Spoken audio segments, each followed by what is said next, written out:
31 de outubro, a data em que comemoramos o Dia das Bruxas. Eu vou mandar um recado pra ele.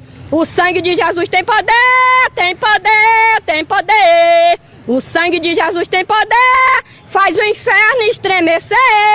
Não é nada disso. No dia 31 de outubro de 1517, o monge agostiniano Martinho Lutero afixava as 95 teses na porta da capela de Wittenberg. Então, no dia 31 de outubro, estamos celebrando a Reforma Protestante.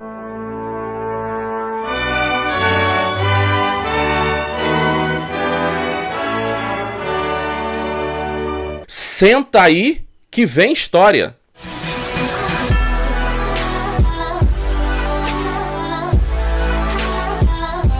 Olá pessoal, seja muito bem-vindo ao Reformando a Visão. Aqui é o pastor Jonas Sabino e como é de praxe nesse canal, se você ainda não se inscreveu, não deixe de se inscrever, deixe seu like maroto e se possível comente e também compartilhe aí com os seus amigos. E antes de falarmos propriamente sobre o que foi a Reforma Protestante, nós precisamos entender o pano de fundo, o contexto daquela época. Era uma época de declínio da fé. Era um momento crítico no que tange à autoridade. Quem era de fato a autoridade? O Papa era a autoridade? Os concílios eram a autoridade? A igreja era a autoridade? Ou as escrituras eram a autoridade? Havia ali um contexto de mortandade por conta da peste negra. Ninguém sabe como surgiu e como acabou essa doença. Mas o fato é que a Igreja Católica não conseguia responder o anseio da insegurança diante da morte, onde nós temos 1/3 da população europeia morrendo por conta dessa doença. Então era um momento crítico por conta do declínio da fé, por conta da autoridade acerca da Igreja. Quem de fato tem autoridade, se é a Bíblia, se é o papado, se são os concílios, se é a própria Igreja. Quando se iniciou a Reforma Protestante no século XVI, a Igreja Católica Apostólica Romana já existia há 1 milênio. E ao longo desse milênio, muita coisa aconteceu. Essa igreja foi acrescentando outros ensinos, outras doutrinas, outras tradições que não eram harmonizados com os ensinos dos apóstolos e do próprio Cristo. E isso vai trazer muitas inquietações e preocupações por parte de muitos dentro da igreja. Para você ter uma noção, uma das características que nós temos na igreja medieval é a multiplicidade de mediadores. As Sagradas Escrituras nos revelam que apenas Cristo Jesus é o mediador entre Deus e os homens. E no catolicismo, naquele tempo, nós vamos ver que existem diversos mediadores, como, por exemplo, a figura de Maria, a figura dos muitos santos. De certa forma, até os anjos eram tidos como mediadores. E a própria igreja é também tida como uma mediadora através do seu sacerdócio, através dos sacramentos. A igreja havia se afastado das escrituras sagradas. Meu Deus.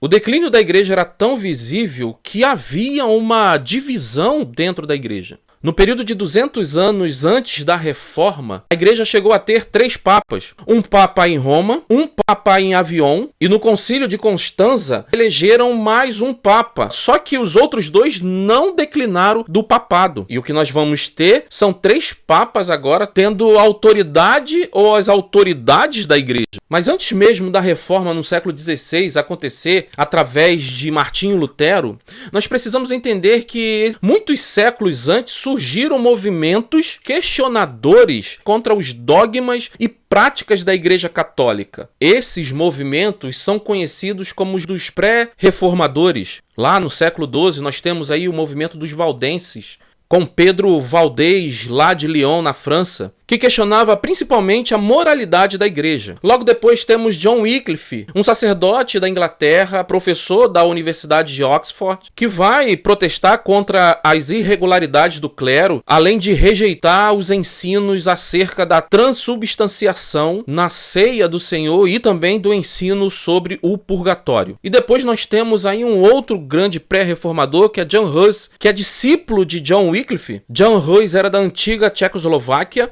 Ele defendia que o cabeça da igreja era Jesus e não o Papa, e que a igreja precisava parecer cada vez mais com Jesus. Poderíamos citar vários outros nomes aqui, mas o que eu queria mostrar para vocês é que, na verdade, a reforma não foi de um homem só, não foi de uma localidade apenas, mas, na verdade, o que nós temos são reformas, e não uma única reforma. A reforma foi muito abrangente. Mas, Jonas, até agora você não explicou o que foi a reforma. Diga aí, meu filho, o que foi a reforma? Em linhas gerais, a reforma protestante foi a tentativa de revitalização da igreja no final da Idade Média, buscando o retorno dessa igreja aos fundamentos neotestamentários e também doutrinários. A reforma, portanto, foi a tentativa de voltar ao projeto inicial. E nesse sentido, a reforma ela não alcançou o seu objetivo, porque a Igreja Católica não se deixou reformar. E aí o que nós temos é o surgimento das igrejas protestantes. Então, há 505 anos atrás, um jovem monge alemão saiu de seu monastério e foi caminhando pelo vilarejo de Wittenberg até a igreja do castelo. A porta da igreja funcionava como uma espécie de mural público. Ali o monge afixou um cartaz com 95 declarações ou teses. As 95 teses representavam um convite para um debate público. Era a versão do século XVI de um blog bem provocador. Vale salientar aqui que antes de Lutero afixar no dia 31 de outubro as 95 teses contra as indulgências, Lutero no dia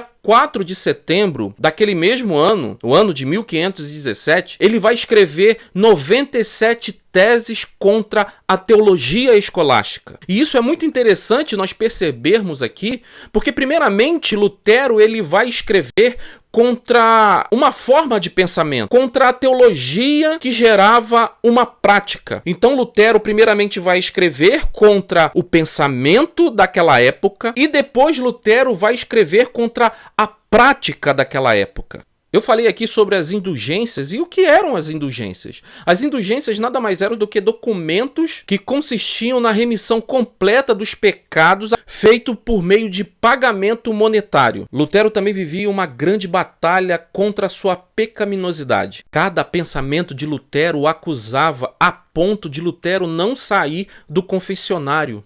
Lutero levava isso tão a sério que certa vez, enquanto ele se confessava, o pároco chegou para ele e disse o seguinte: Lutero, vai pecar, Lutero.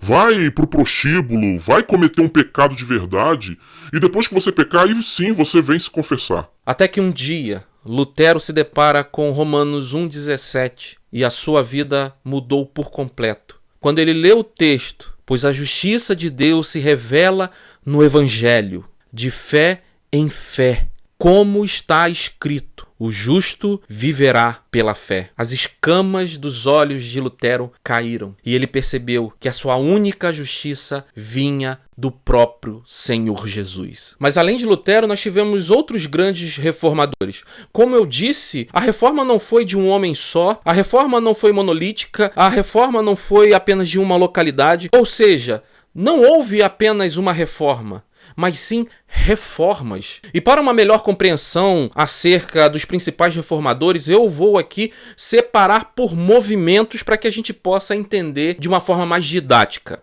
O primeiro movimento aconteceu na Alemanha e que deu origem ao luteranismo, que tem como seu principal expoente Martinho Lutero e que teve como seu sucessor o seu amigo Philipp Melanchthon. O segundo movimento acontece no país vizinho à Alemanha, na Suíça, e dois nomes se destacam aqui. O primeiro deles foi Auriculo Zwinglio, na Suíça de fala alemã, e algum tempo depois, na Suíça de fala francesa, temos João Calvino. A reforma suíça, desde o século XVI, também é conhecida como o movimento reformado. Um terceiro movimento que também acontece lá na Suíça, denominada como a reforma radical, popularmente conhecido como o movimento anabatista, que foi um movimento que começou com simpatizantes de Zwinglio, mas que depois esses simpatizantes vão romper com o próprio Zwinglio por diversas questões. Os principais nomes desse movimento foram Thomas Müser, Konrad Grebel, Felix Manz e Nikolaus Stock. E finalmente, o quarto movimento desses principais que nós temos dentro da reforma acontece na Inglaterra e que dá origem à Igreja Anglicana. Nessa reforma acontecida lá na Inglaterra, nós temos grandes nomes, mas sem sombra de dúvidas, o nome mais destacado dos primeiros reformadores lá da Inglaterra é do arcebispo da Cantuária Thomas Graham. E quando nós falamos da reforma protestante, nós não podemos deixar de falar sobre as consequências deixadas pela reforma. A reforma protestante, por exemplo, deixou uma consequência maravilhosa no que tange a cultura literária. A Bíblia, traduzida para o alemão por Lutero, trouxe um impacto gigantesco dentro da própria língua alemã e também na literatura alemã. Uma outra consequência que nós vemos é que a preocupação de que desde cedo se aprendesse sobre as escrituras sagradas fez com que jovens e crianças fossem alfabetizados. Uma outra consequência que nós vemos é a preocupação de aprender das escrituras sagradas desde cedo. E isso fez com que crianças e jovens fossem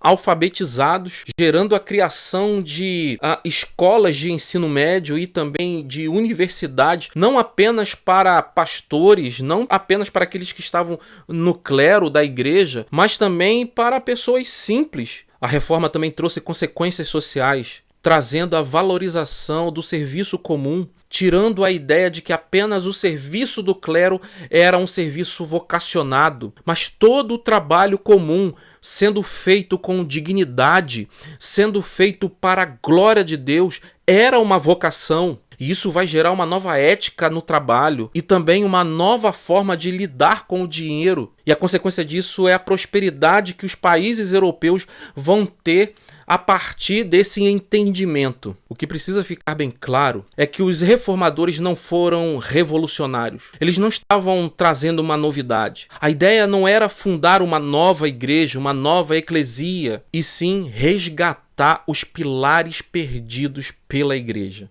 Somente a palavra é a fonte de autoridade da igreja e que a salvação vem mediante a Cristo Jesus, o único mediador entre Deus e os homens, e que a graça de Deus alcança o ser humano não pelos seus méritos próprios, mas pelo mérito do Filho amado Jesus Cristo, que morreu na cruz para salvar pecadores da ira de Deus. Quais são as influências deixadas pela reforma protestante para os dias atuais? Eu poderia dizer que são muitas, diversas, mas eu quero destacar pelo menos 3 aqui. A primeira influência, sem sombra de dúvidas, é o retorno às Sagradas Escrituras. A Bíblia é a palavra de Deus, é a verdade de Deus para o seu povo. Muitas igrejas hoje em nosso país precisam retornar às Sagradas Escrituras.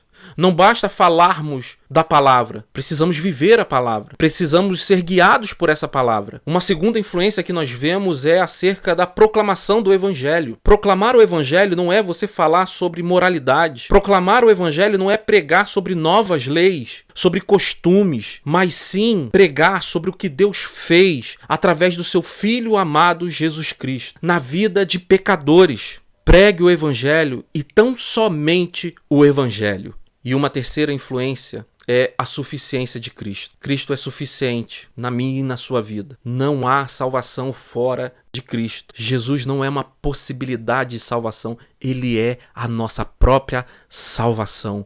Creia nisso, creia nessa verdade. Os reformadores não foram homens que descobriram algo novo. Os reformadores foram garimpeiros que redescobriram as pérolas da fé. Que Deus possa abençoar a sua vida. Que nós possamos ser encorajados pela história desses homens. A reforma pode não ter conseguido atingir o seu objetivo, que era reformar a igreja da época, mas deixou um grande legado para nós. Porque hoje, como reformados, como uma igreja que vem pós-reforma, uma igreja que caminha segundo os ensinos de Cristo, uma igreja reformada sempre se reformando. Que Deus possa abençoar a sua vida e até um próximo vídeo.